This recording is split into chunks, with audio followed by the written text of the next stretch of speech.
how many applications are pending, basically all kinds of good data on our patent operation can be found at this website. And I believe you'll get a copy of this presentation so you don't have to copy it down right now.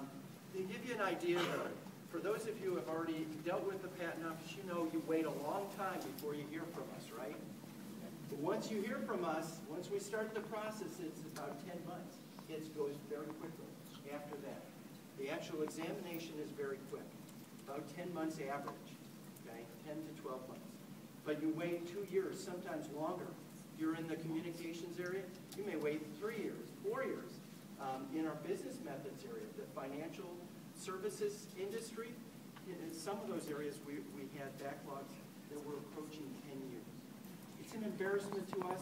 It is priority number one for the undersecretary to get those times down. We don't like seeing this. We want to see times that are around 10 months, 10 to 12 months maybe for first action, and even lower. So we're working many initiatives, actually. So many I can't name them.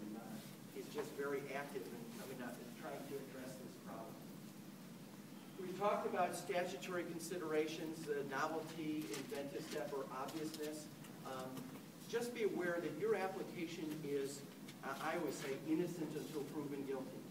Your application for patent is patentable until the examiner proves it's not. Okay?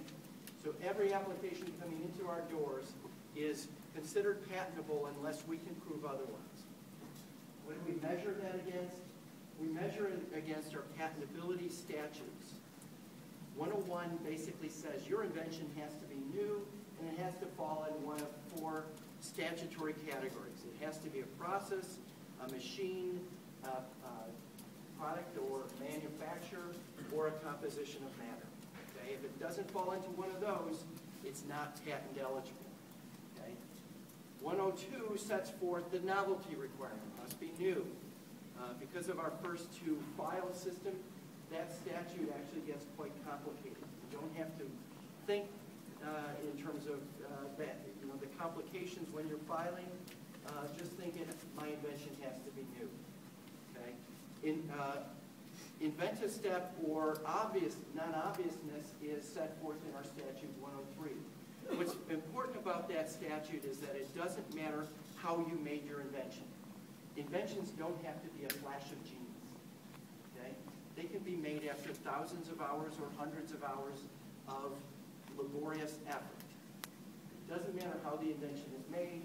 We don't care about that in terms of assessing whether it's obvious or not. Okay? The other 2 statutes are basically our way of ensuring that the public is getting a fair exchange for your opportunity to get a patent. We want to assess, is the disclosure sufficient, and is your claimed invention, your fence, clear so that when the public walks up to your claimed invention, they bump into your fence so they know if I step over your fence, I'm trespassing. So that's how we assess. That's how the examiner will assess whether you're entitled to a patent. Filing abroad, you have 2 options that was mentioned. The Paris Convention. 12 months after you file your first application, your provisional, you need to file everywhere else in the world that you want to. Okay? Everywhere else in the world. I'm going to have to skip those slides. This is Paris Convention. You file, 12 months, you have to decide where else to file. Okay? It's a lot of money to file. In fact, 20 years ago, the filing fees to file in every country around the world, just the filing fees, forget legal fees, forget all of the other fees that attach to this process, just the filing fees were well over $2 million. No company, no matter how large, can afford to file everywhere in the world. Okay? Just isn't possible. You have to actually get translations done before you file. Imagine getting all the translations in even a half a dozen countries, how much that would cost. Okay? And it's all got to be done in 12 months. You identify your local consulate, etc. And they will repeat the examination and search process each and every time. country. The Patent Cooperation Treaty offers you an alternative. The alternative actually has many advantages. First of all, instead of having to do all of that within 12 months, you actually have 30 months. Okay, so that's a lot more time.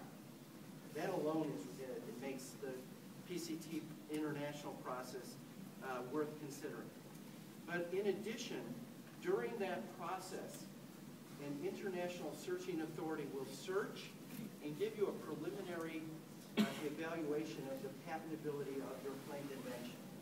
You can decide before you expend all those fees whether you're likely to get a patent or not. Maybe I shouldn't file anywhere. Maybe I should save my money. Okay, so it gives you a lot more information before you make the decision whether to file internationally. Yi's presentation made it clear that an awful lot of trade is occurring with the European Union. That's a region you should really consider seriously for your products, and you should seriously consider protecting in the European Union. And you can do that by starting the process through this international application.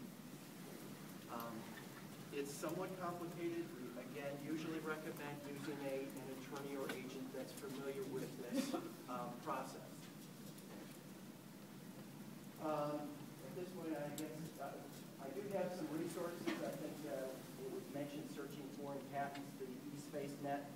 Actually, that has about 18 billion documents. It's one of the largest databases in the world for technology around. Getting to trade secrets, I'm sorry I probably give it just a few minutes, but it's a very important subject. Every business in this room owns trade secrets. How can I say such a thing? Every business owns trade secrets. Because just from that definition, any valuable business information that's not generally known, and you're taking reasonable steps to keep it secret. Okay? That covers all kinds of information that you have in your business. Customer list, your business strategy, it may be in here. It doesn't have to be written down in your trade secret. Okay? Your business strategy may be right in here, but it's still a trade secret. Okay?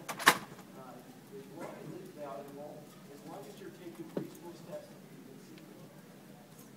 Now, this is the international definition of a trade secret. It's something secret, okay? It's valuable. It can't be just any information. You don't know my middle name. That's a secret. There's no value to it. Okay? So therefore, it's not a trade secret. The owner of the trade secret must take reasonable steps to keep it secret. What do we mean by that in this country? Well,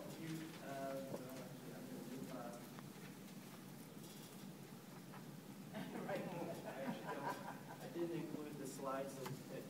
Don't put them online. Definitely don't do that.